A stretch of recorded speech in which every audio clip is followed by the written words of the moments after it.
Joshua അധ്യായം 6. Israel ജനത്തെ ഭയന്ന് ജെറീക്കോ പട്ടണം അടച്ച് ഭദ്രമാക്കിയിരുന്നു. ആരും പുറത്തേക്ക് പോവുകയോ അകത്തേക്ക് വരികയോ ചെയ്തില്ല. കർത്താവ് ജോഷുവയോട് അരുളിച്ചെയ്തു, ഇതാ, ഞാൻ ജെറീക്കോ പട്ടണത്തെ അതിൻ്റെ രാജാവിനോടും യുദ്ധവീരന്മാരോടും കൂടെ നിന്റെ കരങ്ങളിൽ ഏൽപ്പിച്ചിരിക്കുന്നു. നിങ്ങളുടെ യോദ്ധാക്കൾ ദിവസത്തിലൊരിക്കൽ പട്ടണത്തിന് ചുറ്റും നടക്കണം. ഇങ്ങനെ 6 ദിവസം ചെയ്യണം. 7 പുരോഹിതന്മാർ ആട്ടിൻകൊമ്പ് കൊണ്ടുള്ള 7 കാഹളവും പിടിച്ച് വാഗ്ദാനപേടകത്തിന്റെ മുമ്പിലൂടെ നടക്കണം. 7-ാം ദിവസം പുരോഹിതന്മാർ കാഹളം മുഴക്കുകയും നിങ്ങൾ പട്ടണത്തിന് ചുറ്റും 7 പ്രാവശ്യം നടക്കുകയും വേണം. അവർ കാഹളം മുഴക്കുന്നത് കേൾക്കുമ്പോൾ നിങ്ങൾ ആർത്തട്ടഹസിക്കണം. അപ്പോൾ പട്ടണത്തിന്റെ മതിൽ നിലംപതിക്കും. നിങ്ങൾ നേരെ ഇരച്ചു കയറുക. നൂനിന്റെ മകനായ ജോഷുവ പുരോഹിതന്മാരെ വിളിച്ചു പറഞ്ഞു, വാഗ്ദാന പേടകം എടുക്കുക.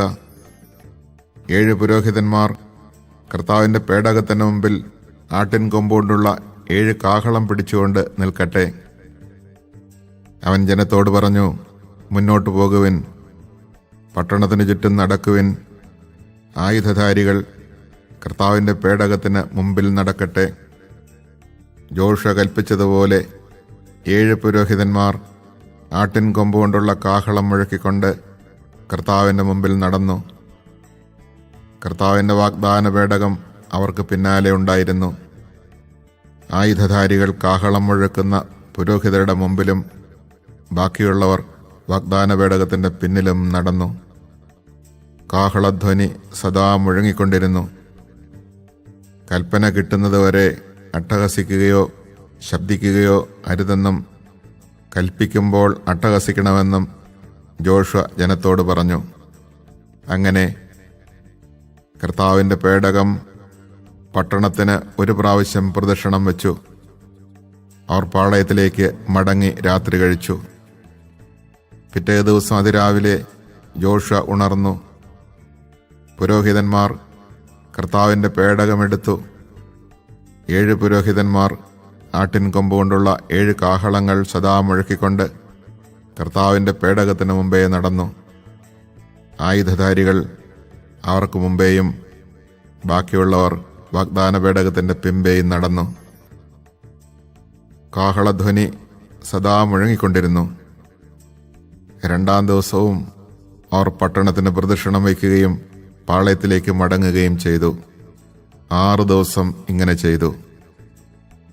7-ാം ദിവസം അതിരാവിലെ ഉണർന്ന് ആദ്യത്തേതുപോലെ 7 പ്രാവശ്യം അവർ പ്രദക്ഷിണം വെച്ചു. അന്ന് മാത്രമേ 7 പ്രാവശ്യം പ്രദക്ഷിണം വെച്ചുള്ളൂ. 7-ാം പ്രാവശ്യം പുരോഹിതന്മാർ കാഹളം മുഴക്കിയപ്പോൾ ജോഷുവ ജനത്തോട് പറഞ്ഞു, അട്ടഹസിക്കുവിൻ. ഈ പട്ടണം കർത്താവ് നിങ്ങൾക്ക് നൽകിയിരിക്കുന്നു. പട്ടണവും അതിലുള്ള സമസ്തവും കർത്താവിന് കാഴ്ചയായി നശിപ്പിക്കപ്പെടേണ്ടതാണ്. നമ്മുടെ ദൂതന്മാരെ ഒളിപ്പിച്ചതിനാൽ വേശ്യയായ റാഹാബും അവളുടെ കുടുംബത്തിലുള്ളവരും ജീവനോടെ ഇരിക്കട്ടെ. നശിപ്പിക്കേണ്ട ഈ പട്ടണത്തിൽ നിന്ന് നിങ്ങളൊന്നും എടുക്കരുത്. അങ്ങനെ ചെയ്താൽ ഇസ്രായേൽ പാളയത്തിന് നാശവും അനർത്ഥവും സംഭവിക്കും. എന്നാൽ വെള്ളിയും സ്വർണവും പിച്ചളയും ഇരുമ്പും കൊണ്ട് നിർമ്മിതമായ പാത്രങ്ങൾ കർത്താവിന് വിശുദ്ധമാണ്. അവ കർത്താവിൻ്റെ ഭണ്ഡാരത്തിൽ നിക്ഷേപിക്കണം. കാഹളം മുഴങ്ങി.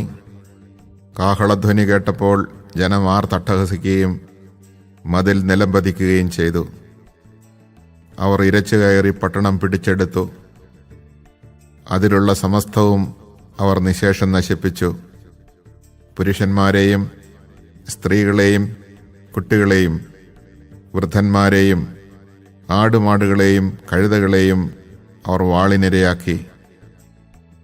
ദേശനിരീക്ഷണത്തിന് പോയ ഇരുവരോടും ജോഷുവ പറഞ്ഞു, നിങ്ങൾ ആ വേശ്യയുടെ വീട്ടിൽ ചെന്ന് അവളോട് സത്യം ചെയ്തിരുന്നതുപോലെ അവളെയും കുടുംബാംഗങ്ങളെയും പുറത്തു കൊണ്ടുവരുവിൻ. ആ യുവാക്കൾ അവിടെ ചെന്ന് റാഹാബിനെയും അവളുടെ മാതാപിതാക്കളെയും സഹോദരരെയും ബന്ധുജനങ്ങളെയും കൊണ്ടുവന്ന് ഇസ്രായേൽ പാളയത്തിന് പുറത്ത് താമസിപ്പിച്ചു. പിന്നീട് അവർ ആ പട്ടണവും അതിലുള്ള സമസ്തവും അഗ്നിക്കിരയാക്കി. പിച്ചളയും ഇരുമ്പും കൊണ്ടുണ്ടാക്കിയ പാത്രങ്ങളും സ്വർണവും വെള്ളിയും അവർ കർത്താവിൻ്റെ ഭണ്ഡാകാരത്തിൽ നിക്ഷേപിച്ചു. വേശ്യയായ റാഹാബിനെയും അവളുടെ പിതൃഭവനത്തെയും വസ്തുവകകളെയും ജോഷുവ സംരക്ഷിച്ചു. എന്തെന്നാൽ ജെറീക്കോ നിരീക്ഷിക്കുന്നതിന് ജോഷുവ അയച്ച ദൂതന്മാരെ അവൾ ഒളിപ്പിച്ചു. അവളുടെ കുടുംബം ഇസ്രായേലിൽ ഇന്നുമുണ്ട്. ജോഷുവ അന്ന് അവരോട് ശപഥം ചെയ്തു പറഞ്ഞു, ജെറീക്കോ പുതുക്കിപ്പണിയാൻ തുനിയുന്നവൻ ശക്തൻ, അതിൻ്റെ അടിസ്ഥാനമിടാൻ ഒരുമ്പിടുന്നവന് അവൻ്റെ മൂത്ത മകനും കവാടങ്ങൾ നിർമ്മിക്കാൻ പരിശ്രമിക്കുന്നവന് അവൻ്റെ ഇളയ മകനും നഷ്ടപ്പെടും. കർത്താവ് ജോഷുവയോടുകൂടെ ഉണ്ടായിരുന്നു. അവൻ്റെ കീർത്തി നാട്ടിലെങ്ങും വ്യാപിച്ചു.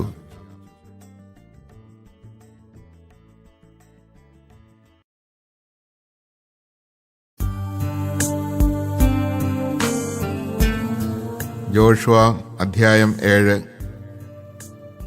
തനിക്ക് ബലിയായി ദഹിപ്പിക്കേണ്ട ജെറിക്കോയിൽ നിന്ന് ഒന്നും എടുക്കരുതെന്ന് കർത്താവ് നൽകിയ കൽപ്പന ഇസ്രായേൽ ജനം ലംഘിച്ചു. യൂദാഗോത്രത്തിൽപ്പെട്ട സേരായുടെ മകൻ സപ്തിയുടെ പൗത്രനും കാർമിയുടെ പുത്രനുമായ ആഖാൻ നിഷിദ്ധ വസ്തുക്കളിൽ ചിലതെടുത്തു. തന്മൂലം കർത്താവിൻ്റെ കോപം ഇസ്രായേൽ ജനത്തിനെതിരെ ജ്വലിച്ചു. ബഥേലിന് കിഴക്ക് ബേധാവിന് സമീപത്തുള്ള ആയി പട്ടണത്തിലേക്ക് ജെറീക്കോയിൽ നിന്ന് ജോഷുവ ആളുകളെ അയച്ചു പറഞ്ഞു, നിങ്ങൾ പോയി അവിടം രഹസ്യമായി നിരീക്ഷിക്കുവിൻ. അവർ അങ്ങനെ ചെയ്തു. അവർ തിരികെ വന്ന് ജോഷുവയോട് പറഞ്ഞു, എല്ലാവരും അങ്ങോട്ട് പോകേണ്ടതില്ല.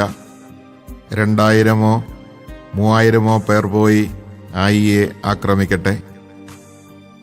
എല്ലാവരും പോയി ബുദ്ധിമുട്ടേണ്ടതില്ല, കാരണം അവർ കുറച്ചുപേർ മാത്രമേ ഉള്ളൂ. അങ്ങനെ അവരിൽ നിന്ന് ഏകദേശം 3000 പേർ പോയി. എന്നാൽ അവർ ആയി പട്ടണക്കാരുടെ മുമ്പിൽ തോറ്റോടി. ആയി നിവാസികൾ 36ഓളം പേരെ വധിച്ചു. അവർ അവരെ നഗര കവാടം മുതൽ ഷബാറിം വരെ പിന്തുടരുകയും താഴോട്ട് ഇറങ്ങുമ്പോൾ വധിക്കുകയും ചെയ്തു. ജനം ഭയചകിതരായി. ജോഷുവ വസ്ത്രം കീറി. അവനും ഇസ്രായേലിലെ ശ്രേഷ്ഠന്മാരും ശിരസിൽ പൊടി വാരിയിട്ട് സായാഹ്നം വരെ കർത്താവിൻ്റെ വാഗ്ദാന പേടകത്തിനു മുമ്പിൽ സാഷ്ടാംഗം വീണുകിടന്നു. ജോഷുവ പ്രാർത്ഥിച്ചു, ദൈവമായ കർത്താവേ, അമോര്യരുടെ കരങ്ങളിൽ ഏൽപ്പിച്ച് നശിപ്പിക്കുന്നതിന് അങ്ങ് ഈ ജനത്തെ എന്തിന് ജോർദാനിക്കരെ കൊണ്ടുവന്നു? അക്കരെ താമസിച്ചാൽ മതിയായിരുന്നു. കർത്താവേ, ഇസ്രായേൽക്കാർ ശത്രുക്കളോട് തോറ്റ് പിൻവാങ്ങിയ ഈ അവസരത്തിൽ ഞാൻ എന്തു പറയണ്ടു? കാനാന്യരും അവിടെയുള്ള മറ്റുള്ളവരും ഇത് കേൾക്കും. അവർ ഞങ്ങളെ വളയുകയും ഞങ്ങളുടെ നാമം ഭൂമുഖത്ത് നിന്ന് തുടച്ചു മാറ്റുകയും ചെയ്യുമ്പോൾ അങ്ങയുടെ നാമത്തിൻ്റെ മഹത്വം കാക്കാൻ എന്തു ചെയ്യും? കർത്താവ് ജോഷുവോട് അരുളി ചെയ്തു, എഴുന്നേൽക്കുക. നീ എന്തിന് ഇങ്ങനെ സാഷ്ടാംഗം വീണുകിടക്കുന്നു? ഇസ്രായേൽ പാപം ചെയ്തിരിക്കുന്നു. എൻ്റെ കൽപ്പന അവർ ലംഘിച്ചു. നിഷിദ്ധ വസ്തുക്കളിൽ ചിലത് അവർ കൈവശപ്പെടുത്തി. അവ തങ്ങളുടെ സാമാനങ്ങളോടുകൂടെ വെച്ചിട്ട് വ്യാജം പറയുകയും ചെയ്തിരിക്കുന്നു. അതിനാൽ ഇസ്രായേൽ ജനത്തിന് ശത്രുക്കളെ ചേർത്ത് നിൽക്കുവാൻ സാധിക്കുന്നില്ല. അവരുടെ മുൻപിൽ തോറ്റ് പിന്മാറുന്നു. എന്തെന്നാൽ അവർ നശിപ്പിക്കപ്പെടാനുള്ള ഒരു വസ്തുവായി തീർന്നിരിക്കുന്നു. നിങ്ങളെടുത്ത നിഷിദ്ധ വസ്തുക്കൾ നശിപ്പിക്കുന്നില്ലെങ്കിൽ ഞാനിനി നിങ്ങളോടുകൂടെ ഉണ്ടായിരിക്കുകയില്ല.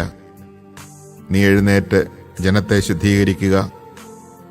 നാളത്തേക്ക് തങ്ങളെ തന്നെ ശുദ്ധീകരിക്കാൻ അവരോട് പറയുക. ഇസ്രായേലിൻ്റെ ദൈവമായ കർത്താവ് അരുളിച്ചെയ്യുന്നു, ഇസ്രായേലെ, നിഷിദ്ധ വസ്തുക്കൾ നിങ്ങളുടെ ഇടയിലുണ്ട്. അത് എടുത്തു മാറ്റുന്നതുവരെ നിങ്ങളുടെ ശത്രുക്കളെ നേരിടാൻ നിങ്ങൾക്ക് സാധിക്കുകയില്ല. പ്രഭാതത്തിൽ ഗോത്രം ഗോത്രമായി നിങ്ങൾ വരണം. കർത്താവ് ചൂണ്ടിക്കാണിക്കുന്ന ഗോത്രം ഓരോ കുലമായും കുലം കുടുംബക്രമത്തിലും അടുത്തു വരണം. കർത്താവ് വീണ്ടും ചൂണ്ടിക്കാണിക്കുന്ന കുടുംബത്തിൽ നിന്ന് ഓരോരുത്തരായി മുന്നോട്ട് വരണം. നിഷിദ്ധ വസ്തുക്കളോടുകൂടി പിടിക്കപ്പെടുന്നവനെ അവൻ്റെ സകല വസ്തുക്കളോടും കൂടെ അഗ്നിക്കിരയാക്കണം. എന്തെന്നാൽ അവൻ കർത്താവിൻ്റെ ഉടമ്പടി ലംഘിച്ച് ഇസ്രായേലിൽ മ്ലേച്ഛത പ്രവർത്തിച്ചിരിക്കുന്നു. ജോഷുവ അതിരാവിലെ എഴുന്നേറ്റ് ഇസ്രായേലിനെ ഗോത്രമുറയ്ക്ക് വരുത്തി. അതിൽ നിന്ന് യൂദാഗോത്രത്തെ മാറ്റി നിർത്തി. അവൻ യൂദായുടെ കുലങ്ങളെ വരുത്തി അതിൽ നിന്ന് സേരാകുലത്തെ മാറ്റി നിർത്തി. പിന്നീട് അവൻ സേരാകുലത്തിലെ ഓരോ കുടുംബത്തെയും വരുത്തി അതിൽ നിന്ന് സബ്ദി കുടുംബത്തെ വേർതിരിച്ചു. വീണ്ടും സബ്ദി കുടുംബത്തിൽ നിന്ന് ഓരോരുത്തരെയും വരുത്തി. യൂദാഗോത്രത്തിലെ സേരായുടെ മകൻ സബ്ദിയുടെ പൗത്രനും കാർമിയുടെ പുത്രനുമായ ആഖാനെ മാറ്റി നിർത്തി. യോശുവ ആഖാനോട് പറഞ്ഞു, എൻ്റെ മകനെ, ഇസ്രായേലിൻ്റെ ദൈവമായ കർത്താവിനെ മഹത്വപ്പെടുത്തി അവിടുത്തെ സ്തുതിക്കുക. നീ എന്തു ചെയ്തെന്ന് എന്നോട് പറയുക. എന്നിൽ നിന്ന് ഒന്നും മറച്ചു വയ്ക്കരുത്. ആഖാൻ മറുപടി പറഞ്ഞു, ഇസ്രായേലിൻ്റെ ദൈവമായ കർത്താവിനെതിരെ ഞാൻ പാപം ചെയ്തിരിക്കുന്നു. ഞാൻ ചെയ്തത് ഇതാണ്: കൊള്ള വസ്തുക്കളുടെ കൂടെ ഷീനാറിൽ നിന്നുള്ള അതിവിശിഷ്ടമായൊരു മേലങ്കിയും 200 ഷെക്കൽ വെള്ളിയും 50 ഷെക്കൽ തൂക്കമുള്ള ഒരു സ്വർണ്ണക്കട്ടിയും ഞാൻ കണ്ടു. മോഹം തോന്നി ഞാൻ അവ എടുത്തു. വെള്ളി ഏറ്റവും അടിയിലായി. അവയെല്ലാം എൻ്റെ കൂടാരത്തിനുള്ളിൽ കുഴിച്ചിടുകയും ചെയ്തു. ഉടനെ ജോഷുവ ദൂതന്മാരെ അയച്ചു. അവർ കൂടാരത്തിലേക്ക് ഓടി. വെള്ളി ഏറ്റവും അടിയിലായി അവയെല്ലാം ഒളിച്ചു വച്ചിരിക്കുന്നത് അവർ കണ്ടു. അവർ കൂടാരത്തിൽ നിന്ന് അവയെടുത്ത് ജോഷുവയുടെയും ഇസ്രായേൽ ജനത്തിൻ്റെയും മുമ്പാകെ കൊണ്ടുവന്നു. അവർ അത് കർത്താവിൻ്റെ മുമ്പിൽ നിരത്തിവെച്ചു.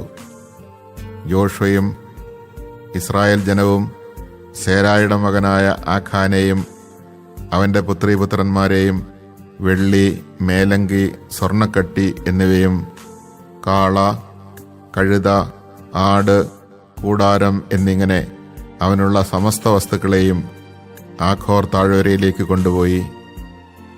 അവിടെ എത്തിയപ്പോൾ ജോഷുവ പറഞ്ഞു, നീ എന്തുകൊണ്ടാണ് ഞങ്ങളുടെ മേൽ കഷ്ടതകൾ വരുത്തിവെച്ചത്? നിന്റെ മേലും ഇന്ന് കർത്താവ് കഷ്ടതകൾ വരുത്തും. അപ്പോൾ ഇസ്രായേൽ ജനം അവനെയും കുടുംബത്തെയും കല്ലെറിഞ്ഞു, വസ്തുവകകൾ അഗ്നിക്കിരയാക്കി. അവർ അവൻ്റെ മേൽ ഒരു വലിയ കൽക്കൂമ്പാരം ഉണ്ടാക്കി. അതിന്നും അവിടെയുണ്ട്. അങ്ങനെ കർത്താവിൻ്റെ ഉജ്ജ്വല കോപം ശമിച്ചു. ഇന്നും ആ സ്ഥലം ആഖോറിൻ്റെ താഴ്വര എന്ന് അറിയപ്പെടുന്നു.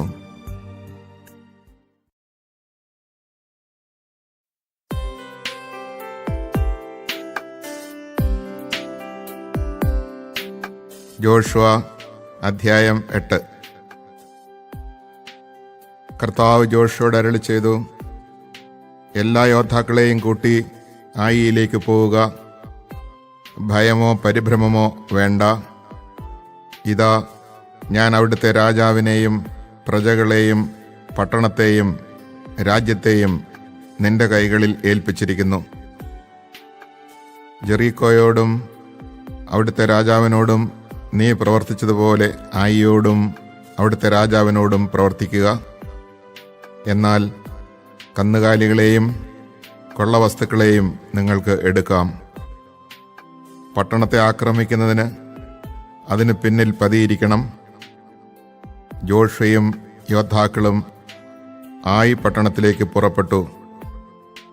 ജോഷുവ ധീരപരാക്രമികളായ 30,000 പേരെ തിരഞ്ഞെടുത്ത് രാത്രിയിൽ തന്നെ അയച്ചു. അവൻ അവരോട് ആജ്ഞാപിച്ചു, പട്ടണത്തെ ആക്രമിക്കുന്നതിന് നിങ്ങൾ അതിനു പിന്നിൽ ഒളിച്ചിരിക്കണം. വളരെ അകലെ പോകരുത്. സദാ ജാഗരൂകരായിരിക്കുകയും വേണം. ഞാനും കൂടെയുള്ളവരും പട്ടണത്തെ സമീപിക്കും. അവർ ഞങ്ങൾക്കെതിരെ വരുമ്പോൾ മുൻപിലത്തെ പോലെ ഞങ്ങൾ പിന്തിരിഞ്ഞോടും. പട്ടണത്തിൽ നിന്ന് വളരെ അകലെ എത്തുന്നതുവരെ അവർ ഞങ്ങളെ പിന്തുടരും. അപ്പോൾ അവർ പറയും, ഇതാ അവർ മുൻപിലത്തെ പോലെ പരാജിതരായി ഓടുന്നു. ഞങ്ങൾ അങ്ങനെ ഓടും. അപ്പോൾ നിങ്ങൾ പുറത്തു വന്ന് പട്ടണം പിടിച്ചടക്കണം. നിങ്ങളുടെ ദൈവമായ കർത്താവ് അത് നിങ്ങളുടെ കൈകളിൽ ഏൽപ്പിച്ചു തരും. കർത്താവ് കൽപ്പിച്ചതുപോലെ പട്ടണം പിടിച്ചടക്കിയതിന് ശേഷം അത് അഗ്നിക്കിരയാക്കണം. ഞാൻ നിങ്ങളോട് കൽപ്പിക്കുന്നു. ജോഷുവ അവരെ യാത്രയാക്കി. അവർ പോയി ആയി പട്ടണത്തിന് പടിഞ്ഞാറ് ആ പട്ടണത്തിനും ബഥേലിനും മധ്യേ ഒളിച്ചിരുന്നു. ജോഷുവ ആ രാത്രിയിൽ ജനത്തോടുകൂടെ താമസിച്ചു. അവൻ അതിരാവിലെ എഴുന്നേറ്റ് യോദ്ധാക്കളെ വിളിച്ചുകൂട്ടി. ഇസ്രായേലിലെ ശ്രേഷ്ഠന്മാരോടുകൂടെ ജനത്തെ ആയി പട്ടണത്തിലേക്ക് നയിച്ചു. അവനും കൂടെയുണ്ടായിരുന്ന യോദ്ധാക്കളും പട്ടണത്തിൻ്റെ പ്രധാന കവാടത്തിന് വടക്കുവശത്തായി പാളയമടിച്ചു. അവർക്കും ആയി പട്ടണത്തിനും മധ്യേ ഒരു താഴ്വരയുണ്ടായിരുന്നു. പട്ടണത്തിന് പടിഞ്ഞാറ് വശത്ത് ബഥേലിനും പട്ടണത്തിനും മധ്യേ ഏകദേശം 5000 യോദ്ധാക്കളെ അവൻ ഒളിപ്പിച്ചു. പ്രധാന പാളയം പട്ടണത്തിന് വടക്ക് ഭാഗത്തും ബാക്കിയുള്ളവ പടിഞ്ഞാറ് ഭാഗത്തും ആയിരുന്നു. ജോഷുവ ആ രാത്രി താഴ്വരയിൽ തന്നെ കഴിച്ചുകൂട്ടി. ആയി രാജാവ് ഇത് കണ്ടപ്പോൾ അരാബായിലേക്കുള്ള ഇറക്കത്തിൽ വെച്ച് ഇസ്രായേൽക്കാരെ നേരിടാൻ സൈന്യസമേതം പുറപ്പെട്ടു. എന്നാൽ പട്ടണത്തിൻ്റെ പിറകിൽ ശത്രു സൈന്യം പതിയിരുന്നത് അവർ അറിഞ്ഞില്ല.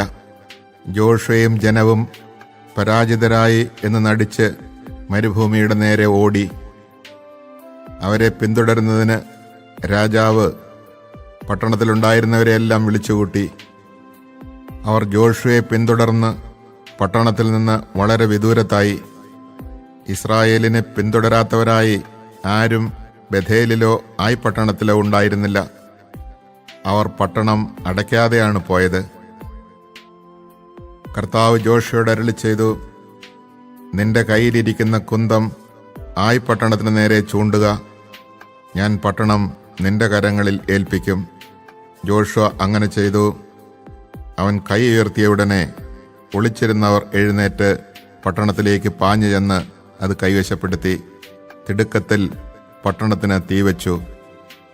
ആയി നിവാസികൾ തിരിഞ്ഞു നോക്കിയപ്പോൾ പട്ടണത്തിൽ നിന്ന് പുക ആകാശത്തേക്ക് വരുന്നത് കണ്ടു. അവർക്ക് അങ്ങോട്ടോ ഇങ്ങോട്ടോ ഓടുന്നതിന് സാധിച്ചില്ല. കാരണം മരുഭൂമിയിലേക്ക് ഓടിയവർ ഓടിച്ചവരുടെ നേരെ തിരിഞ്ഞു.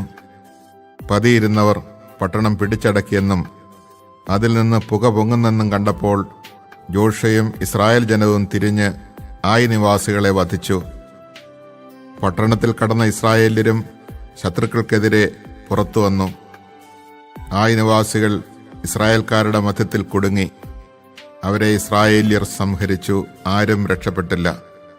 എന്നാൽ രാജാവിനെ ജീവനോടെ പിടിച്ച് അവർ ജോഷുവയുടെ അടുക്കൽ കൊണ്ടുവന്നു.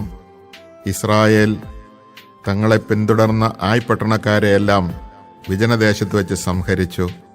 അവസാനത്തെ ആൾ വരെ വാളിനിരയായി.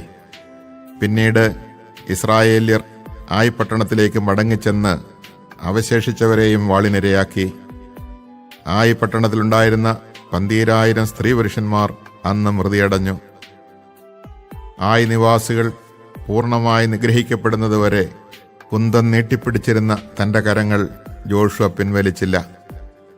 കർത്താവ് ജോഷുവയോട് കൽപ്പിച്ചതനുസരിച്ച് ഇസ്രായേൽക്കാർ പട്ടണത്തിൽ നിന്ന് കന്നുകാലികളെയും കൊള്ളവസ്തുക്കളെയും എടുത്തു.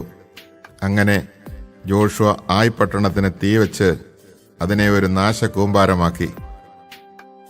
ഇന്നും അതങ്ങനെ തന്നെ കിടക്കുന്നു. പിന്നീട് അവൻ ആയി രാജാവിനെ ഒരു മരത്തിൽ തൂക്കിക്കൊന്നു. സായാഹ്നം വരെ ജഡം അതിന്മേൽ തൂങ്ങിക്കിടന്നു. സൂര്യാസ്തമയമായപ്പോൾ ശരീരം മരത്തിൽ നിന്നിറക്കി നഗര കവാടത്തിൽ വയ്ക്കാൻ ജോഷുവ കൽപ്പിച്ചു. അവർ അങ്ങനെ ചെയ്തു. അതിനു മുകളിൽ ഒരു കൽക്കൂമ്പാരം ഉയർത്തി. അത് ഇന്നും അവിടെയുണ്ട്. ജോഷുവ ഇസ്രായേലിന്റെ ദൈവമായ കർത്താവിന് ഏബാൽ മലയിൽ ഒരു ബലിപീഠം നിർമ്മിച്ചു. കർത്താവിൻ്റെ ദാസനായ മോശ ഇസ്രായേൽ ജനത്തോട് കൽപ്പിച്ചതുപോലെയും മോശയുടെ നിയമഗ്രന്ഥത്തിൽ എഴുതിയിരുന്നതുപോലെയും ചെത്തി മിനുക്കാത്ത കല്ലുകൾ കൊണ്ടുള്ളതും ഇരുമ്പായുധം സ്പർശിക്കാത്തതുമായിരുന്നു അത്. അതിൽ അവർ കർത്താവിന് ദഹനബലികളും സമാധാന ബലികളും അർപ്പിച്ചു. മോശ എഴുതിയ നിയമത്തിൻ്റെ ഒരു പകർപ്പ് ഇസ്രായേൽ ജനത്തിൻ്റെ സാന്നിധ്യത്തിൽ ജോഷുവ അവിടെ കല്ലിൽ കൊത്തിവെച്ചു. അവിടെ ഇസ്രായേൽ ജനം തങ്ങളുടെ ശ്രേഷ്ഠന്മാർ, സ്ഥാനികൾ, ന്യായാധിപന്മാർ എന്നിവരോടും തങ്ങളുടെ ഇടയിലുള്ള വിദേശികളോടും സ്വദേശികളോടും കൂടെ കർത്താവിൻ്റെ വാഗ്ദാന പേടകം വഹിച്ചിരുന്ന ലേവ്യ പുരോഹിതന്മാർക്കെതിരെ ഇരുവശങ്ങളിലുമായി നിന്നു. അവരിൽ പകുതി ഗരിസിം മലയുടെ മുൻപിലും പകുതി ഏവാൽ മലയുടെ മുൻപിലും നിലകൊണ്ടു. കർത്താവിൻ്റെ ദാസനായ മോശ കൽപ്പിച്ചിരുന്നതുപോലെ അനുഗ്രഹം സ്വീകരിക്കാനായിരുന്നു ഇത്. അതിനുശേഷം അവൻ നിയമഗ്രന്ഥത്തിലെ വാക്കുകളെല്ലാം അനുഗ്രഹവചസ്സുകളും ശാപവാക്കുകളും വായിച്ചു. മോശ കൽപ്പിച്ച ഒരു വാക്കുപോലും സ്ത്രീകളും കുട്ടികളും തങ്ങളുടെ ഇടയിൽ പാർത്തിരുന്ന പരദേശികളും അടങ്ങിയ ഇസ്രായേൽ സമൂഹത്തിൽ ജോഷുവ വായിക്കാതിരുന്നില്ല.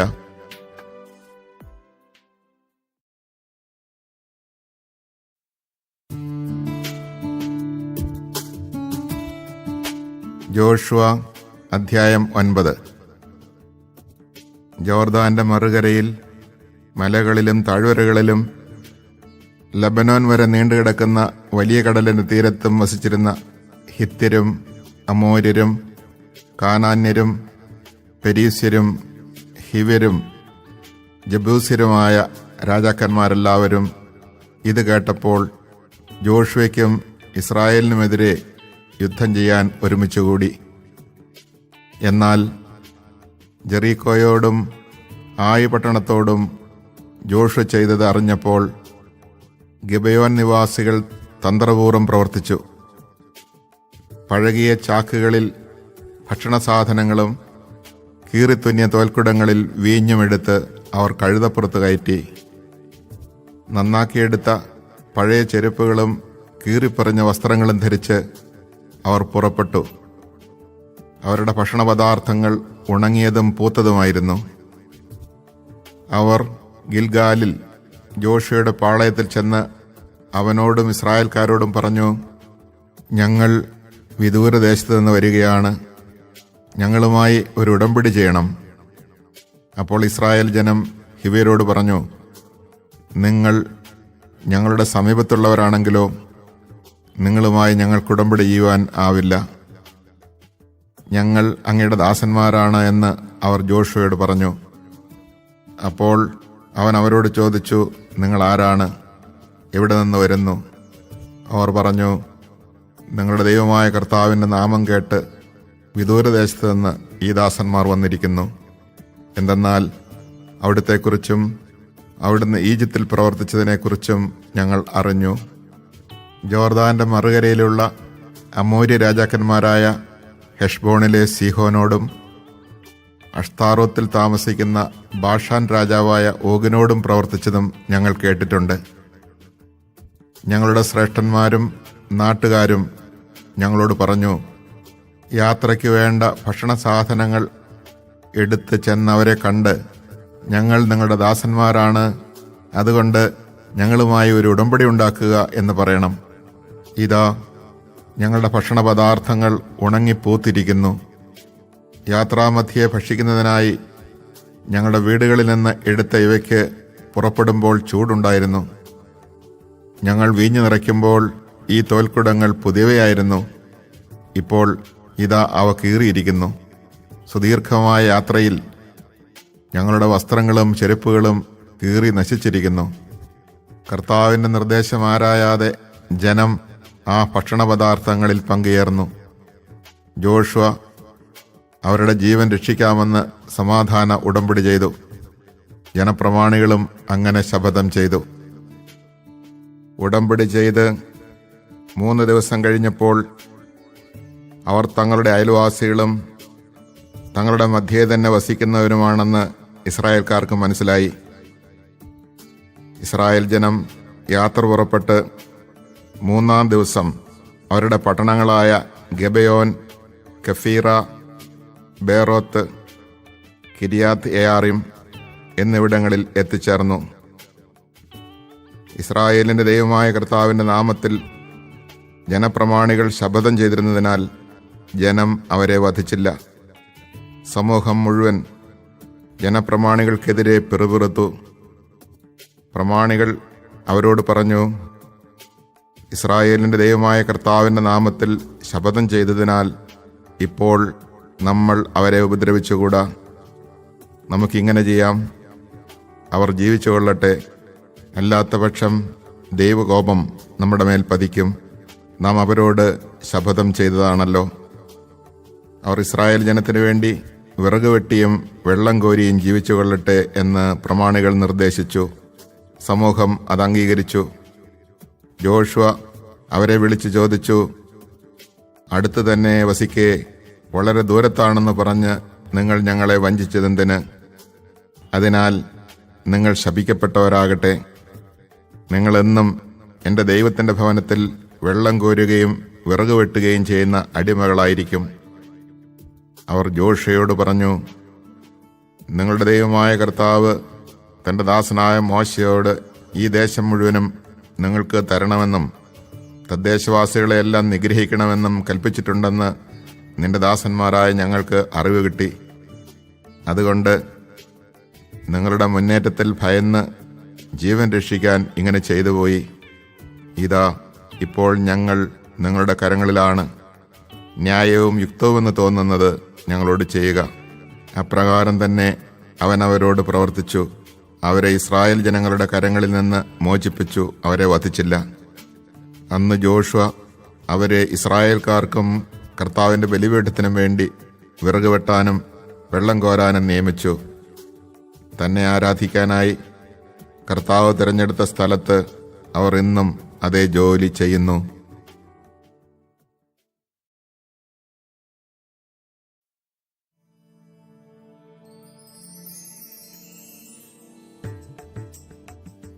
ജോഷുവ അധ്യായം 10.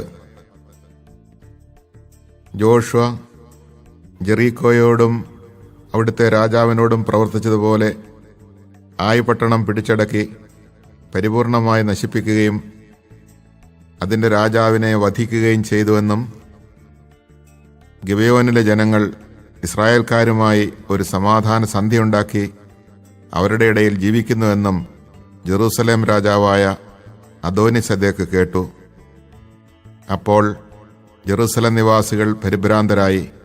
കാരണം മറ്റേതൊരു രാജകീയ പട്ടണവും പോലെ ഗിബെയോനും ഒരു വലിയ പട്ടണമായിരുന്നു. അത് ആയി പട്ടണത്തേക്കാൾ വലുതും അവിടുത്തെ ജനങ്ങൾ ശക്തന്മാരുമായിരുന്നു.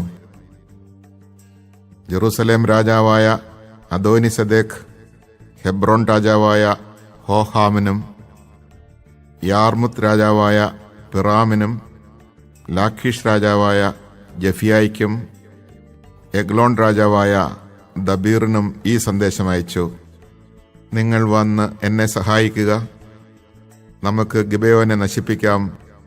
അവർ ജോഷയോടും ഇസ്രായേൽക്കാരോടും സമാധാന സന്ധി ചെയ്തിരിക്കുന്നു. ജെറൂസലേം, ഹെബ്രോൺ, യാർമുത്ത്, ലാഖീഷ്, എഗ്ലോൺ എന്നിവയുടെ അധിപന്മാരായ 5 അമോര്യ രാജാക്കന്മാർ സൈന്യസമേതം ചെന്ന് ഗിബെയോനെതിരെ താവളമടിച്ച് യുദ്ധം ചെയ്തു. ഗിബെയോനിലെ ജനങ്ങൾ ഗിൽഗാലിൽ പാളയമടിച്ചിരുന്ന ജോഷുവയെ അറിയിച്ചു: അങ്ങയുടെ ദാസന്മാരെ കൈവിടരുതേ, വേഗം വന്ന് ഞങ്ങളെ രക്ഷിക്കുക, ഞങ്ങളെ സഹായിക്കുക. എന്തെന്നാൽ മലമ്പ്രദേശത്ത് വസിക്കുന്ന അമോര്യ രാജാക്കന്മാർ ഞങ്ങൾക്കെതിരായി സംഘടിച്ചിരിക്കുന്നു. ഉടൻ തന്നെ ജോഷുവയും ശക്തന്മാരും യുദ്ധവീരന്മാരുമായ എല്ലാവരും ഗിൽഗാലിൽ നിന്ന് പുറപ്പെട്ടു. കർത്താവ് ജോഷുവയോട് അരുളി ചെയ്തു: അവരെ ഭയപ്പെടേണ്ട, ഞാൻ അവരെ നിന്റെ കരങ്ങളിൽ ഏൽപ്പിച്ചു തന്നിരിക്കുന്നു. നിന്നോടെതിരിടാൻ അവരിൽ ആർക്കും സാധിക്കുകയില്ല. ജോഷുവ ഗിൽഗാലിൽ നിന്ന് പുറപ്പെട്ട് രാത്രി മുഴുവൻ സഞ്ചരിച്ച് അവർക്കെതിരെ മിന്നലാക്രമണം നടത്തി. ഇസ്രായേലിൻ്റെ മുമ്പിൽ അമോര്യർ ഭയവിഹുലരാകുന്നതിന് കർത്താവ് ഇടയാക്കി. ഇസ്രായേൽക്കാർ ഗിബെയോനിൽ വെച്ച് അവരെ വകവരുത്തി ബെത്ഹോറോൺ ചുരത്തിലൂടെ അവരെ ഓടിക്കുകയും അസേക്കായിലും മക്കേദായിലും വെച്ച് നിശേഷം നശിപ്പിക്കുകയും ചെയ്തു. അവർ ഇസ്രായേൽക്കാരിൽ നിന്നും പിന്തിരിഞ്ഞ് ഓടി ബെത്ഹോറോൺ ചുരമിറങ്ങുമ്പോൾ അവിടം മുതൽ അസേക്ക വരെ അവരുടെ മേൽ കർത്താവ് കന്മഴ വർഷിച്ചു. അവർ മരിച്ചു വീണു. ഇസ്രായേൽക്കാർ വാളുകൊണ്ട് നിഗ്രഹിച്ചവരെക്കാൾ കൂടുതൽ പേർ കന്മഴ കൊണ്ട് മരണമടഞ്ഞു. കർത്താവ് ഇസ്രായേൽക്കാർക്ക് അമോര്യരെ ഏൽപ്പിച്ചു കൊടുത്ത ദിവസം ജോഷുവ അവിടുത്തോട് പ്രാർത്ഥിച്ചു. അനന്തരം അവർ കേൾക്കെ പറഞ്ഞു, സൂര്യ, നീ ഗിബെയോനിൽ നിശ്ചലമായി നിൽക്കുക. ചന്ദ്ര, നീ അയലോൺ താഴ്വരയിലും നിൽക്കുക. അവർ ശത്രുക്കളോട് പ്രതികാരം ചെയ്യുന്നതുവരെ സൂര്യൻ നിശ്ചലമായി നിന്നു, ചന്ദ്രൻ അനങ്ങിയതുമില്ല. യാഷാറിന്റെ പുസ്തകത്തിൽ ഇത് രേഖപ്പെടുത്തിയിട്ടുണ്ടല്ലോ. അങ്ങനെ ആകാശമധ്യേ ഒരു ദിവസം മുഴുവനും സൂര്യൻ അസ്തമിക്കാതെ നിന്നു. കർത്താവ് ഒരു മനുഷ്യന്റെ വാക്കുകേട്ട് ഇസ്രായേലിന് വേണ്ടി യുദ്ധം ചെയ്ത ആ ദിവസം പോലെ ഒരു ദിവസം അതിനു മുൻപും പിൻപും ഉണ്ടായിട്ടില്ല. അനന്തരം ഗിൽഗാലിലുള്ള പാളയത്തിലേക്ക് ജോഷുവയും അവനോടൊപ്പം ഇസ്രായേലും തിരികെ പോന്നു. ആ 5 രാജാക്കന്മാരും മെക്കേദായിലുള്ള ഒരു ഗുഹയിൽ ഓടിയൊളിച്ചു. അവർ ഗുഹയിൽ ഒളിച്ച കാര്യം ജോഷുവ അറിഞ്ഞു. അവൻ പറഞ്ഞു, ഗുഹയുടെ പ്രവേശനദ്വാരത്തിൽ വലിയ കല്ലുകൾ ഉരുട്ടിവെച്ച് കാവലേർപ്പെടുത്തുക. നിങ്ങളവിടെ നിൽക്കരുത്.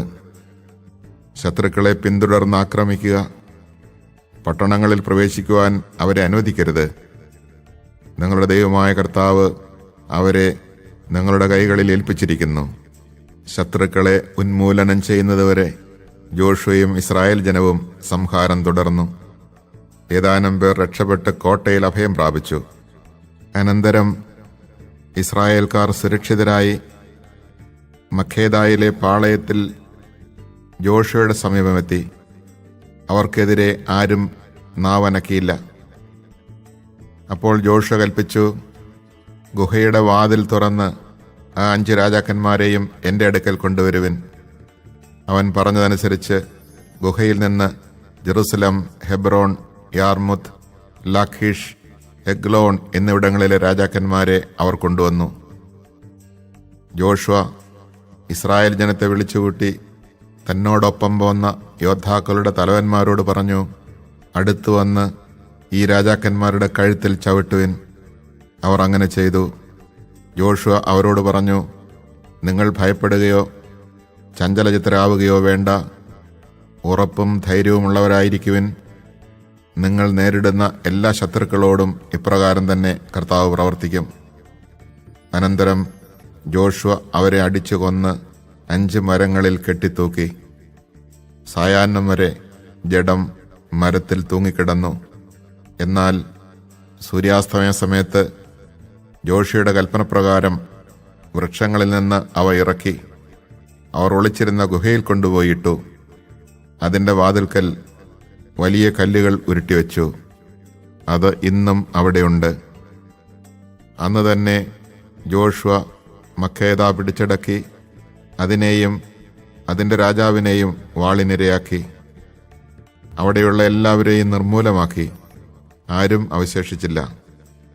ജെറീക്കോ രാജാവിനോട് ചെയ്തതുപോലെ മക്കേദ രാജാവിനോടും അവൻ പ്രവർത്തിച്ചു.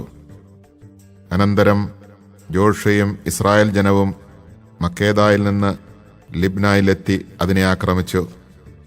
ആ പട്ടണത്തെയും അതിൻ്റെ രാജാവിനെയും ഇസ്രായേൽക്കാരുടെ കൈകളിൽ കർത്താവ് ഏൽപ്പിച്ചു. ആരും അവശേഷിക്കാത്ത വിധം അവർ എല്ലാവരെയും വാളിനിരയാക്കി. ജെറീക്കോ രാജാവിനോട് ചെയ്തതുപോലെ ലിബ്ന രാജാവിനോടും അവൻ പ്രവർത്തിച്ചു. ജോഷയും ഇസ്രായേൽ ജനവും ലിബ്നായിൽ നിന്ന് ലാഖീഷിലെത്തി അതിനെ ആക്രമിച്ചു. ലാഖീഷിനെയും കർത്താവ് ഇസ്രായേൽക്കാരുടെ കൈകളിൽ ഏൽപ്പിച്ചു കൊടുത്തു. 2-ാം ദിവസം അവനത് പിടിച്ചടക്കുകയും ലിബ്നായോട് ചെയ്തതുപോലെ അവിടെയുള്ള എല്ലാവരെയും വാളിനിരയാക്കുകയും ചെയ്തു. ഗേസറിലെ രാജാവായ ഹോരാം ലാഖീഷിന്റെ സഹായത്തിനെത്തി. എന്നാൽ ആരും അവശേഷിക്കാത്ത വിധം ജോഷുവ അവനെയും അവന്റെ ജനത്തെയും സംഹരിച്ചു. ജോഷുവയും ഇസ്രായേൽ ജനവും ലാഖീഷിൽ നിന്ന് എഗ്ലോണിലെത്തി അതിനെ ആക്രമിച്ച് കീഴടക്കി. അന്ന് തന്നെ അത് പിടിച്ചടക്കുകയും വാളിനിരയാക്കുകയും ചെയ്തു. ലാഖീഷിനോട് ചെയ്തതുപോലെ അവൻ അന്ന് തന്നെ അവരെയും നശിപ്പിച്ചു. അതിനുശേഷം ജോഷുവയും ഇസ്രായേൽ ജനവും എഗ്ലോണിൽ നിന്ന് ഹെബ്രോണിലെത്തി അതിനെ ആക്രമിച്ചു. അത് പിടിച്ചടക്കി അതിൻ്റെ രാജാവിനെയും അതിലെ പട്ടണങ്ങളെയും സർവ്വജനങ്ങളെയും വാളിനിരയാക്കി. എഗ്ലോണിൽ പ്രവർത്തിച്ചതുപോലെ ഒന്നൊഴിയാതെ എല്ലാവരെയും നിശേഷം നശിപ്പിച്ചു. ജോഷുവയും ഇസ്രായേൽ ജനവും ദബീറിന്റെ നേരെ തിരിഞ്ഞ് അതിനെ ആക്രമിച്ചു. അതിൻ്റെ രാജാവിനെയും സകല പട്ടണങ്ങളെയും പിടിച്ചടക്കി വാളിനിരയാക്കി. അവിടെ ഒന്നും അവശേഷിച്ചില്ല. ഹെബ്രോണിനോടും ലിബ്നായോടും അതിലെ രാജാവിനോടും പ്രവർത്തിച്ചതുപോലെ ദബീറിനോടും അതിലെ രാജാവിനോടും അവൻ പ്രവർത്തിച്ചു. അങ്ങനെ ജോഷുവ രാജ്യം മുഴുവനും മലമ്പ്രദേശങ്ങളും നെഗബും താഴ്വരകളും കുന്നിൻ ചെരുവുകളും അവയിലെ രാജാക്കന്മാരോടൊപ്പം കീഴടക്കി. ഒന്നൊഴിയാതെ എല്ലാ ജീവികളെയും ഇസ്രായേലിന്റെ ദൈവമായ കർത്താവിന്റെ കൽപ്പനയനുസരിച്ച് നശിപ്പിച്ചു. കാദേശ് ബർണിയ മുതൽ ഗാസ വരെയും ഗോഷൻ മുതൽ ഗിബയോൻ വരെയും ജോഷുവ പിടിച്ചടക്കി. ഈ രാജാക്കന്മാരെയും അവരുടെ ദേശങ്ങളെയും ഒറ്റപ്പടയോട്ടത്തിൽ പിടിച്ചെടുത്തു. എന്തെന്നാൽ ഇസ്രായേലിന്റെ ദൈവമായ കർത്താവ് അവർക്കു വേണ്ടി യുദ്ധം ചെയ്തു. അതിനുശേഷം ജോഷുവയും ഇസ്രായേൽ ജനവും ഗിൽഗാലിൽ തങ്ങളുടെ പാളയത്തിലേക്ക് തിരിച്ചു പോന്നു.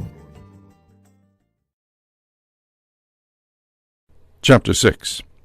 Now Jericho was in a state of siege because of the presence of the Israelites, so that no one left or entered. And to Joshua the Lord said, I have delivered Jericho and its king into your power. Have all the soldiers circle the city, marching once around it. Do this for 6 days, with 7 priests carrying ram's horns ahead of the ark. On the 7th day march around the city 7 times, and have the priests blow the horns. When they give a long blast on the ram's horns, and you hear that signal, all the people shall shout aloud. The wall of the city will collapse, and they will be able to make a frontal attack. Summoning the priests, Joshua son of Nun then ordered them to take up the ark of the covenant, with 7 of the priests carrying ram's horns in front of the ark of the Lord. And he ordered the people to proceed in a circle around the city, with the picked troops marching ahead of the ark of the Lord. At this order they proceeded, with the 7 priests who carried the ram's horns before the Lord blowing their horns, and the ark of the covenant of the Lord following them. In front of the priests with the horns marched the picked troops. The rear guard followed the ark, and the blowing of horns was kept up continually as they marched. But the people had been commanded by Joshua not to shout or make any noise or outcry until he gave the word. Only then were they to shout.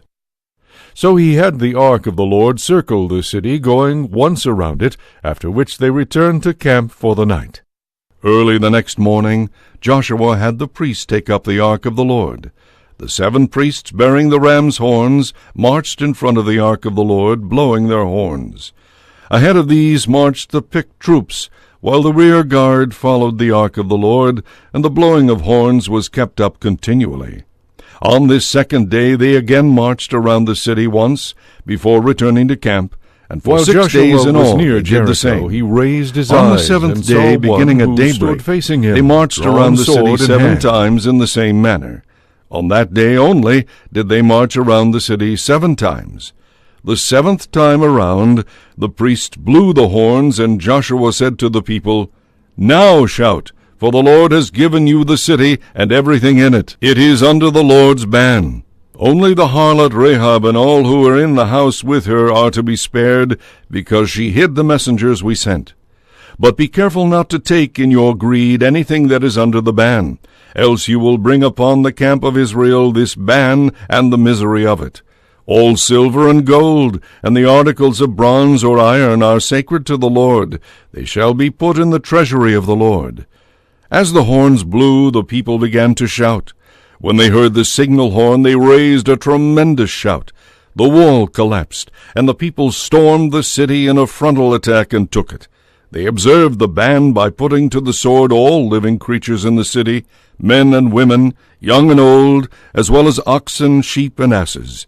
Joshua directed the 2 men who had spied out the land, "Go into the harlot's house, and bring out the woman with all her kin, as you swore to her you would do." The spies entered and brought out Rahab, with her father, mother, brothers, and all her kin. Her entire family they led forth, and placed them outside the camp of Israel. The city itself they burned with all that was in it, except the silver, gold, and articles of bronze and iron, which were placed in the treasury of the house of the Lord. Because Rahab the harlot had hidden the messengers whom Joshua had sent to reconnoiter Jericho, Joshua spared her with her family and all her kin, who continue in the midst of Israel to this day. On that occasion Joshua imposed the oath, "Cursed before the Lord be the man who attempts to rebuild this city Jericho. He shall lose his firstborn when he lays its foundation, and he shall lose his youngest son when he sets up its gates." Thus the Lord was with Joshua, so that his fame spread throughout the land.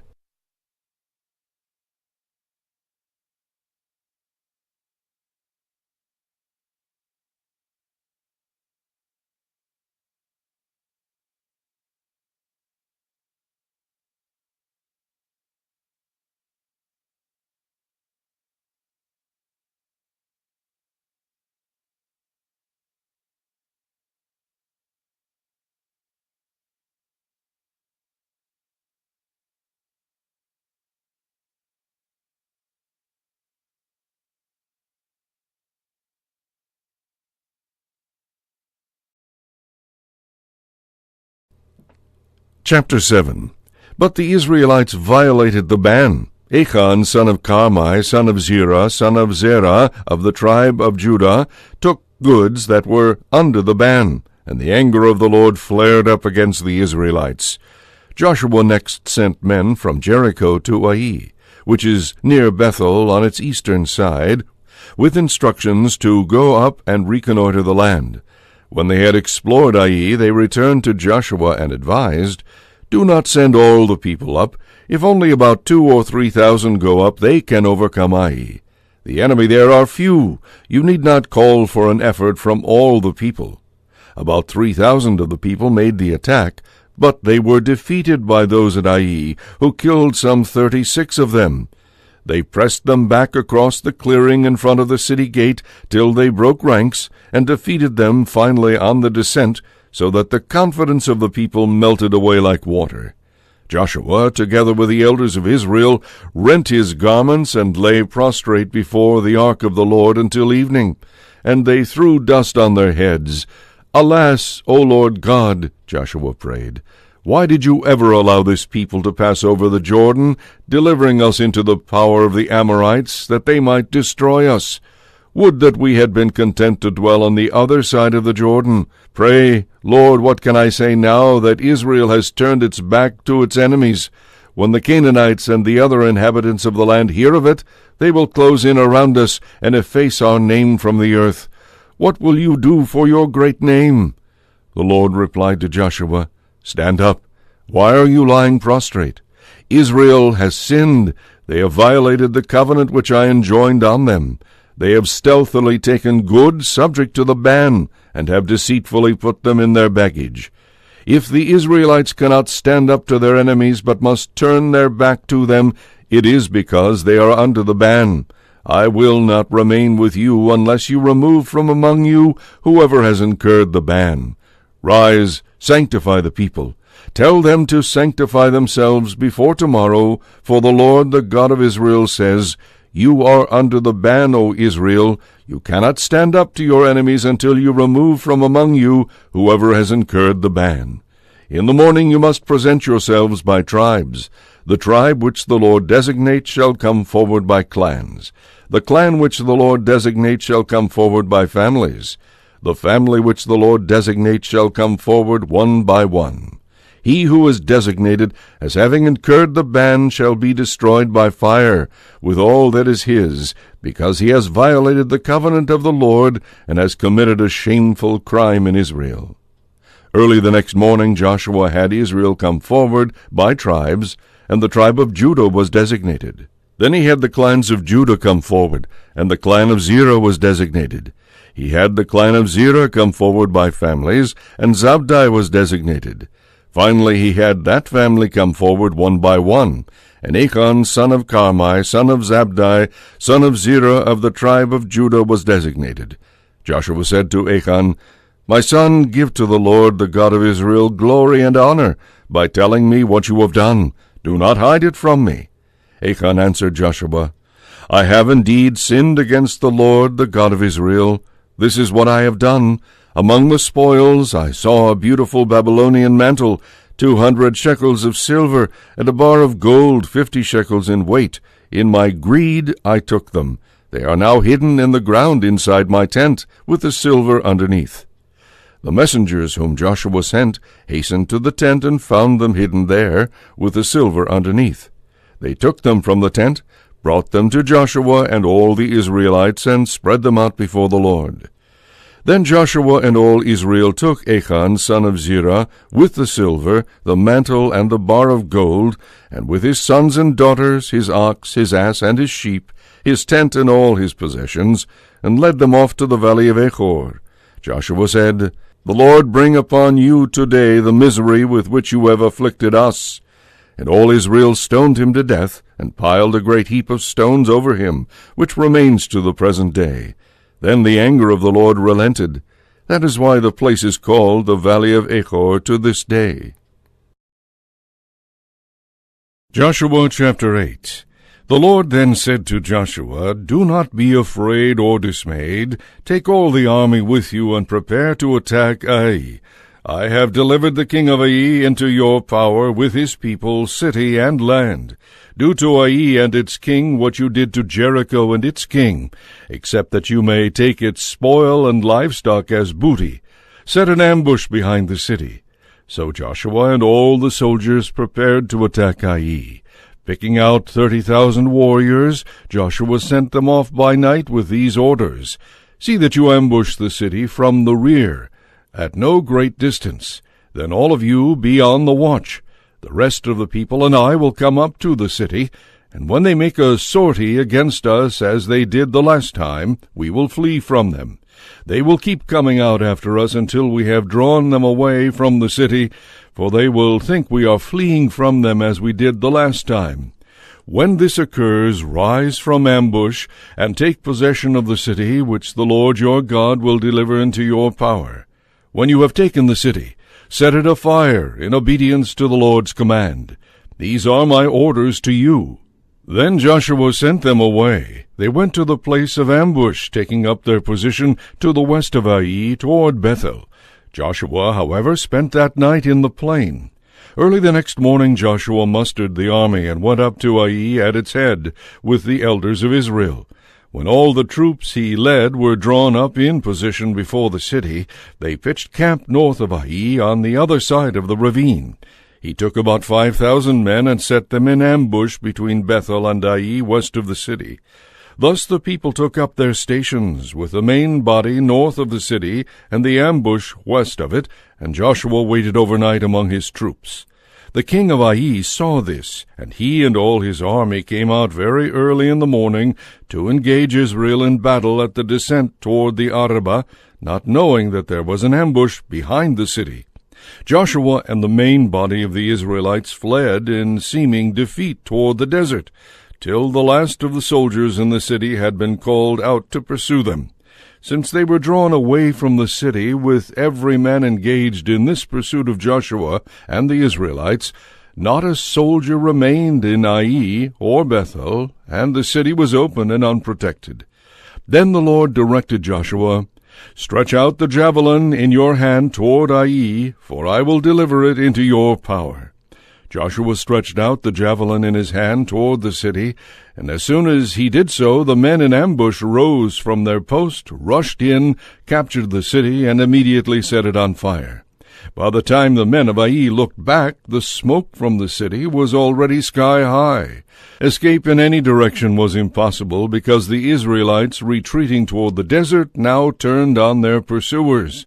For when Joshua and the main body of Israelites saw that the city had been taken from ambush and was going up in smoke, they struck back at the men of Ai. Since those in the city came out to intercept them, the men of Ai were hemmed in by Israelites on either side, who cut them down without any fugitives or survivors, except the king, whom they took alive and brought to Joshua. All the inhabitants of Ai who had pursued the Israelites into the desert were slain by the sword there in the open down to the last man. Then all Israel returned and put to the sword those inside the city. There fell that day a total of 12,000 men and women, the entire population of Ai. Joshua kept the javelin in his hand stretched out until he had fulfilled the doom on all the inhabitants of Ai. However, the Israelites took for themselves as booty the livestock and the spoil of that city, according to the command of the Lord issued to Joshua. Then Joshua destroyed the place by fire, reducing it to an everlasting mound of ruins, as it remains today. He had the king of Ai hanged on a tree until evening. Then at sunset Joshua ordered the body removed from the tree and cast at the entrance of the city gate, where a great heap of stones was piled up over it, which remains to the present day. Later Joshua built an altar to the Lord, the God of Israel, on Mount Ebal, of unhewn stones on which no iron tool had been used, in keeping with the command to the Israelites of Moses, the servant of the Lord, as recorded in the book of the law. On this altar they offered holocausts and peace offerings to the Lord. There, in the presence of the Israelites, Joshua inscribed upon the stones a copy of the law written by Moses, and all Israel, stranger and native alike, with their elders, officers, and judges, stood on either side of the ark, facing the Levitical priests, who were carrying the ark of the covenant of the Lord. Half of them were facing Mount Gerizim, and half Mount Ebal, thus carrying out the instructions of Moses, the servant of the Lord, for the blessing of the people of Israel on this first occasion. Then were read aloud all the words of the law, the blessings and the curses, exactly as written in the book of the law. Every single word that Moses had commanded Joshua read aloud to the entire community, including the women and children and the strangers who had accompanied Israel. Chapter 9. When the news reached the kings west of the Jordan in the mountain regions and in the foothills and all along the coast of the Great Sea as far as Lebanon, Hittites, Amorites, Canaanites, Perizzites, Hivites, and Jebusites, they all formed an alliance to launch a common attack against Joshua and Israel. On learning what Joshua had done to Jericho and Ai, the inhabitants of Gibeon put into effect a device of their own.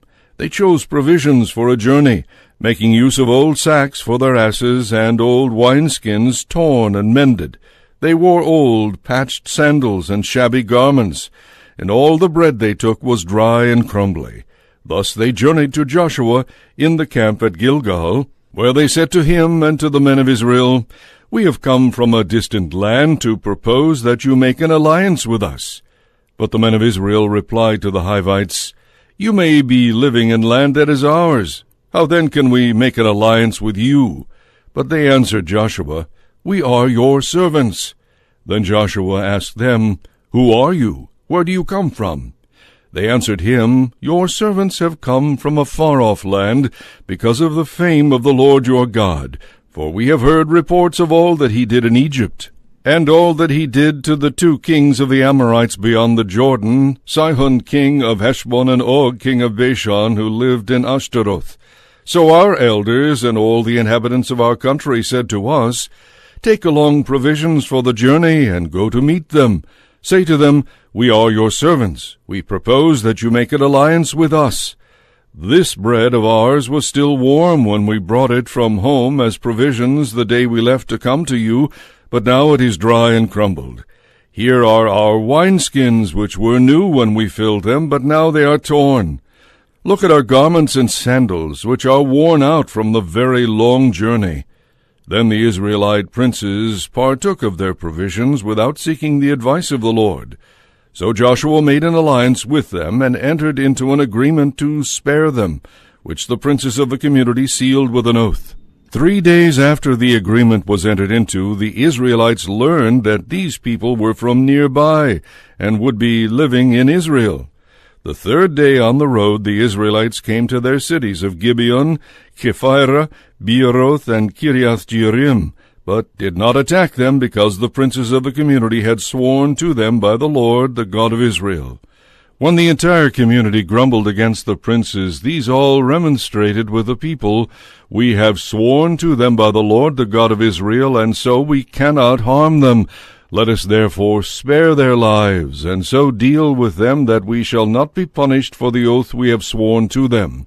Thus the princes recommended that they be let live as hewers of wood and drawers of water for the entire community, and the community did as the princes advised them. Joshua summoned the Gibeonites and said to them, "Why did you lie to us and say that you lived at a great distance from us when you will be living in our very midst? For this are you accursed. Every one of you shall always be a slave, hewers of wood and drawers of water for the house of my God." They answered Joshua, "Your servants were fully informed of how the Lord your God commanded his servant Moses that you be given the entire land, and that all its inhabitants be destroyed before you. Since therefore at your advance we were in great fear for our lives, we acted as we did. And now that we are in your power, do with us what you think fit and right." Joshua did what he had decided, while he saved them from being killed by the Israelites. At the same time he made them, as they still are, hewers of wood and drawers of water for the community, and for the altar of the Lord in the place of the Lord's choice.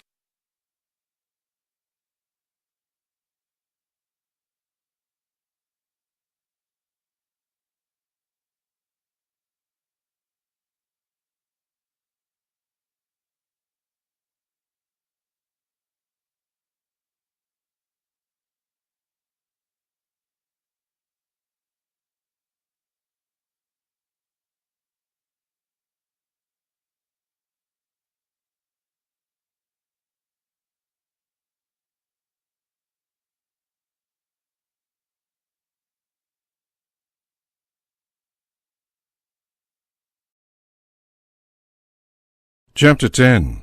Now Adonizek, king of Jerusalem, heard that in the capture and destruction of Ai, Joshua had done to that city and its king as he had done to Jericho and its king.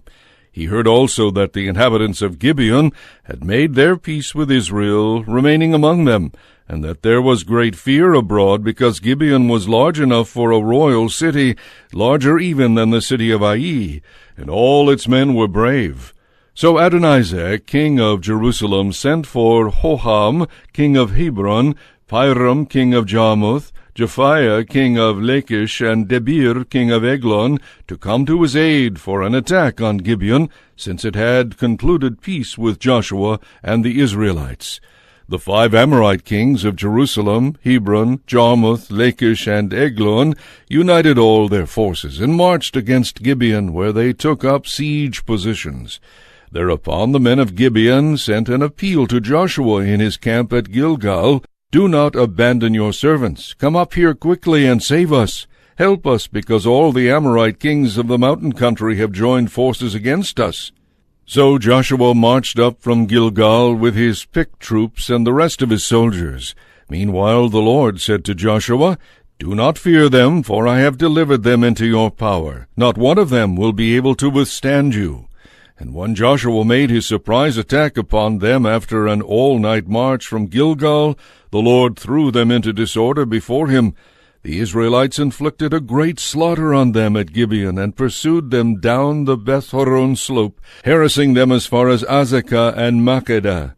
While they fled before Israel along the descent from Beth-horon, the Lord hurled great stones from the sky above them all the way to Azekah, killing many. More died from these hailstones than the Israelites slew with the sword. On this day, when the Lord delivered up the Amorites to the Israelites, Joshua prayed to the Lord and said in the presence of Israel, "Stand still, O sun, at Gibeon, O moon, in the valley of Ajalon. And the sun stood still, and the moon stayed, while the nation took vengeance on its foes. Is this not recorded in the book of Jeshar? The sun halted in the middle of the sky. Not for a whole day did it resume its swift course. Never before or since was there a day like this, when the Lord obeyed the voice of a man, for the Lord fought for Israel. Then Joshua and all Israel returned to the camp at Gilgal. Meanwhile, the 5 kings who had fled hid in a cave at Makkedah. When Joshua was told that the 5 kings had been discovered hiding in a cave at Makkedah, he said, "Roll large stones to the mouth of the cave and post men over it to guard them. But do not remain there yourselves. Pursue your enemies and harry them in the rear. Do not allow them to escape to their cities, for the Lord your God has delivered them into your power." Once Joshua and the Israelites had finally inflicted the last blows in this very great slaughter, and the survivors had escaped from them into the fortified cities, all the army returned safely to Joshua and the camp at Makkedah, no man uttering a sound against the Israelites. Then Joshua said, "Open the mouth of the cave and bring out those 5 kings to me." Obediently they brought out to him from the cave the 5 kings of Jerusalem, Hebron, Jarmuth, Lachish, and Eglon. When they had done so, Joshua summoned all the men of Israel, and said to the commanders of the soldiers who had marched with him, "Come forward and put your feet on the necks of these kings." They came forward and put their feet upon their necks.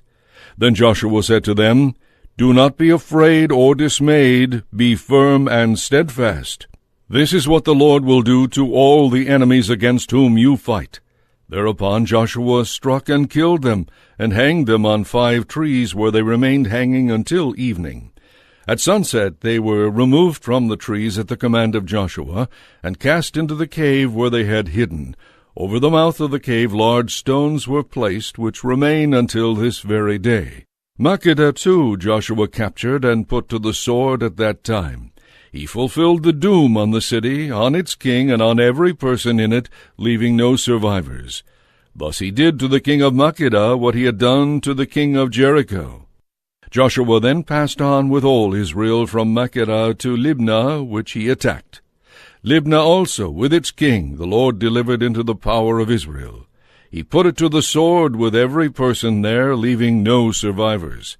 Thus he did to its king what he had done to the king of Jericho. Joshua next passed on with all Israel from Libnah to Lachish, where they set up a camp during the attack. The Lord delivered Lachish into the power of Israel, so that on the 2nd day Joshua captured it and put it to the sword with every person in it, just as he had done to Libnah.